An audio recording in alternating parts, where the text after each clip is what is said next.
Hasil lengkap BRI Liga 1 Minggu 16 Juli 2023. Persaingan kasta tertinggi kompetisi sepak bola Indonesia semakin seru dan telah menyelesaikan pekan ketiga Minggu 16 Juli 2023. PSIS Semarang sukses menggasak Persebaya dengan skor 2-0 di Stadion Jatidiri. Sementara Persija Jakarta membukukan kemenangan pertamanya dengan menghajar Bayangkara presisi 4-1. Barito Putra dan Dewa United kembali meraih hasil positif dengan belum tersentuh kekalahan dalam 3 laga beruntun yang membuka pekan ketiga BRI Liga 1 2023-2024. Persigediri juga mencatatkan kemenangan telak atas Arema. Park Hang-seo didukung jadi pelatih Persib Bandung gantikan Luis Mia. Park Hang-seo didukung jadi pelatih Persib Bandung gantikan Luis Mia. Kursi kepelatihan Maung Bandung sedang kosong seiring dengan pengunduran diri Luis Mia. Rentetan hasil buruk membuat Luis Mia mengundurkan diri dari jabatannya sebagai pelatih. Beberapa nama pun bermunculan dan yang menarik ada nama mantan pelatih timnas Vietnam Park Hang-seo yang ikut mencuat ke permukaan. Netizen memberi dukungan kepada Park Hang-seo. Permainan pelatih asal Korea Selatan itu dinilai bisa meningkatkan kualitas sepak bola Indonesia. Status Park Hang-seo sendiri memang masih menganggur hingga kini. Dia belum menerima pinangan dari pihak manapun semenjak meninggalkan timnas Vietnam selepas Piala AFF 2022 lalu. Cetak brace untuk Persija, Super Simic is back. Marco Simic menjawab para kritikus bahwa ia belum habis. Striker berusia 35 tahun itu mencetak brace untuk Persija Jakarta. 2 gol Simic membantu Persija Jakarta menggulung Bayangkara FC 4-1 dalam pekan ketiga BRI Liga 1 2023-2024 di Stadion Patriot Candrabaga Bekasi pada Minggu 16 Juli 2023 malam waktu Indonesia Barat. 2 gol ini membuat Simic telah membukukan 61 gol dari 92 penampilan untuk Persija di Liga 1. Striker asal Kroasia itu sudah membela tim ibu kota dalam periode pertama pada 2018-2022, total penyerang bertubuh gempal itu mencatatkan 73 gol dari 112 pertandingan bersama Persija dalam seluruh kejuaraan.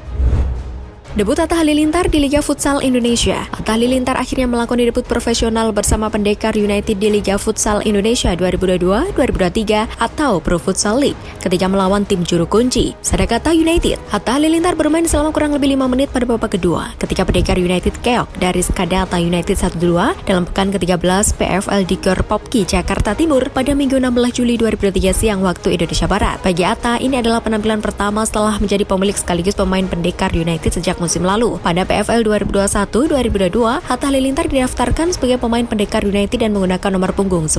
Namun, selebritas berusia 28 tahun itu tidak pernah turun bertanding. Netizen sanjung setinggi langit Gali Freitas setelah beri asis untuk gol Carlos Fortes. Netizen menyanjung setinggi langit gelandang PSIS Semarang Paulo Gali Freitas yang memberikan asis untuk gol Carlos Fortes ke gawang Persebaya Surabaya di BRI Liga 1 2023-2024. PSIS Semarang berhasil mengalahkan Persebaya 2 gol tanpa balas dalam pekan ketiga BRI Liga 1 di Stadion Jatidiri Semarang pada Minggu 16 Juli 2023 sore waktu Indonesia Barat. Warganet memuji Gali Freitas yang dianggap tidak egois. Sisi bermain pemain yang tercatat masih berusia 18 tahun ini dinilai bagus karena rajin bergerak dan mencari ruang kosong. Claudia Schuneiman borong gelar individu Piala AFF Wanita U19. Striker Timnas Wanita Indonesia U19 Claudia Schuneiman memborong gelar individual di ajang Piala AFF Wanita U19 2023. Remaja berdarah blasteran Jerman itu dinobatkan sebagai top scorer sekaligus pemain terbaik. Sepanjang perhelatan turnamen yang berlangsung di Palembang itu, Claudia Schuneiman mencetak 5 gol dan perannya sangat vital dalam setiap pertandingan skuad Garuda Muda Pertiwi. Tak hanya itu, Claudia Schuneiman juga dinobatkan sebagai pemain terbaik Piala AFF Wanita U19 2023. 947 pemain ikuti seleksi timnas U17 di Bali. Lapangan pemusatan latihan Bali United yang terletak di Pantai Purnama Gianyar jadi tempat bagi ratusan talenta-talenta muda potensial asal Pulau Dewata dan sekitarnya untuk unjuk kebolehan dalam proses seleksi timnas U17 yang akan berlaga di Piala Dunia U17 2023. Dibandingkan dengan kota sebelumnya, seleksi di Bali diakui oleh Bima Sakti dan tim pelatih sangat semarak. Seleksi tersebut berlangsung dalam 2 hari. Hari pertama Sabtu 15 Juli 2023, PSSI mengungkap ada 283 pemain dan pada hari kedua bertambah kali lipat menjadi 664 peserta. Total ada 947 pemain yang mengikuti seleksi.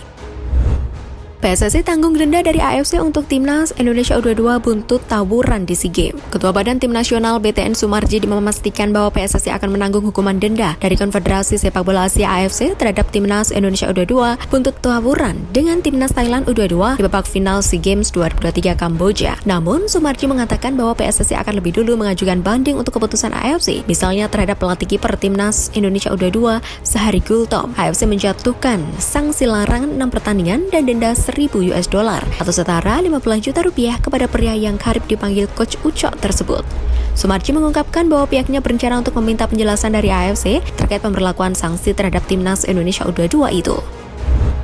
Drawing ASEAN Games 2022 digelar pada 27 Juli 2023 dan diikuti 32 negara. Media Korea Selatan Kalik United mengabarkan pengundian fase grup cabang olahraga sepak bola putra ASEAN Games 2022 akan digelar pada 27 Juli 2023 di China. ASEAN Games 2022 bakal berlangsung di Hangzhou, China pada 23 September sampai 8 Oktober 2023. Namun, sepak bola putra akan diputar lebih dulu pada 4 hari sebelumnya. Kalik United baru saja mengumumkan daftar pemain timnas Korea Selatan U24 untuk ASEAN SEA Games 2022 yang berjumlah 22 nama, termasuk gelandang anyar PSG, Lee Kang-in. Regulasi level usia sepak bola di ASEAN Games 2022 bertambah setahun menjadi U24 akibat penundaan pesta olahraga Asia itu dari tahun lalu lantaran pandemi COVID-19. Selain itu, Kalik United menjelaskan setiap peserta diperbolehkan untuk mendaftarkan maksimal 3 pemain berumur di atas 24 tahun untuk ASEAN Games 2022. Pemain diaspora tidak dapat jaminan di Timnas Indonesia U17. Ketua Badan Tim Nasional PTN Sumarji mengatakan bahwa pemain diaspora tidak mendapatkan jaminan di Timnas Indonesia U17 dalam masa persiapan menuju Piala Dunia U17 2023. Pelatih Timnas Indonesia U17 Bima Sakti memanggil 34 pemain untuk pemusatan latihan dan seleksi di Jakarta pada 9 Juli sampai 28 Agustus 2023 dengan 6 diantaranya berlabel diaspora. Keenamnya adalah Wilber Lee Scott, Halim Jardim, Madrid Augusta, Mayesa Ekayanto, Stefan Gabriel Hurito, Aaron Liam Suitela, dan Ern Ratan Ang. Dari ke-6 pemain keturunan yang bermain di luar negeri itu, tinggal Wilber Lee Scott yang belum bergabung dengan training center Timnas Indonesia U17. Sumarji masih membuka diri terhadap pemain diaspora lainnya untuk mengikuti seleksi dengan Timnas Indonesia U17. Namun pria yang juga COO Bayangkara FC itu enggan memberikan garansi kepada pemain keturunan.